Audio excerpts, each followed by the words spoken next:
প্রতিবছর রমজান মাস এলেই তারাবিহ নামাজ পড়াতে বিদেশি হাফেজদের আমন্ত্রণ জানায় মালদ্বীপের ধর্ম মন্ত্রণালয়। এর জন্য বিশেষ সুবিধাজনক ভিসারও ব্যবস্থা করে দেশটি। এরই ধারাবাহিকতায় এবার দেশটির রাষ্ট্রীয় আমন্ত্রণ পেয়ে তারাবিহ নামাজ পড়াচ্ছেন বাংলাদেশের দৃষ্টি প্রতিবন্ধী হাফেজ মাহমুদুল হাসান। والذين كسبوا السيئات جزاء سيئة بمثلها وترهقهم ذلة ما لهم।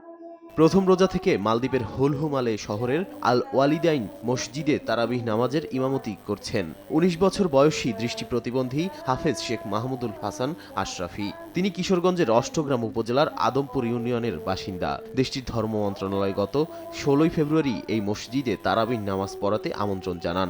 আমন্ত্রণ পেয়েই ২৪ ফেব্রুয়ারি মালদ্বীপে আসেন তিনি। ৬ এপ্রিল দেশে ফেরার কথা রয়েছে তার। দেশবাসী সকলের কাছে দোয়া চাই আমি যেন বাংলাদেশকে সামনের দিকে আরো এগিয়ে নিয়ে যেতে পারি, বাংলাদেশকে আরো পৃথিবীর বিভিন্ন দেশে রিপ্রেজেন্ট করতে পারি।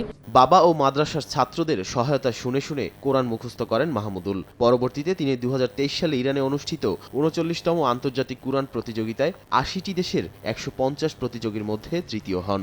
হিফজ শেষ করার পরে আমি বর্তমানে ঢাকা ডেমরার মার্কাজুল মদিনা ইন্টারন্যাশনাল মাদ্রাসা থেকে পৃথিবীর বিভিন্ন দেশ যেরকম ইরান, অস্ট্রিয়া, ভারত, লিবিয়া এইসব দেশে কোরআন প্রতিযোগিতায় আমি সারা বিশ্বে ফার্স্ট হয়েছি। দৃষ্টি প্রতিবন্ধী হাফেজ শেখ মাহমুদুল মালদ্বীপে তারাবিহ নামাজের ইমামতি করার সুযোগ পাওয়ায় খুশি প্রবাসী বাংলাদেশিরাও। আমরা খুব আনন্দিত, গর্বিত। উনি একজন খুবই ভালো আলেম, খুবই ভালো হাফেজ। ওনার জন্য আমরা অনেক দোয়া করি।